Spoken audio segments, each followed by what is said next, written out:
Hi, AT from CNC at Home.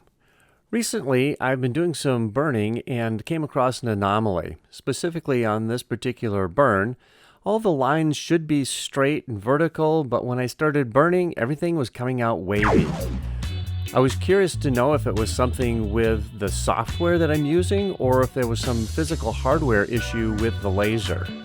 After doing several experiments, it looks to be that there's something wrong with the laser itself. It's not holding firmly onto the X gantry as it moves back and forth.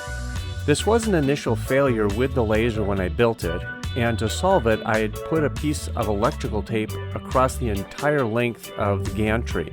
This held the laser head in place fairly well.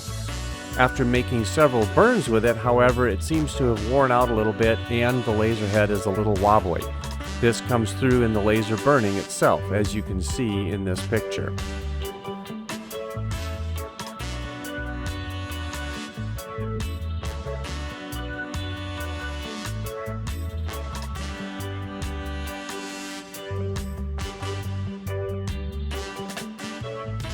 Zooming in on the image, you can really see the waviness in the horizontal and vertical edges.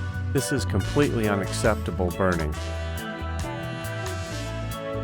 In the problem-solving process, I took in a separate tile and burned just one tile with the same image. This one was using a horizontal scan versus a 45-degree scan. Still some waviness in those vertical lines, so something isn't working correctly.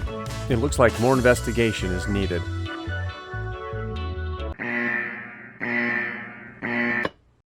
Oops. Hi, I'm AT from CNC at Home.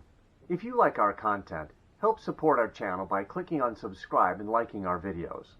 Thank you for watching this video. Have fun with your CNC at Home projects.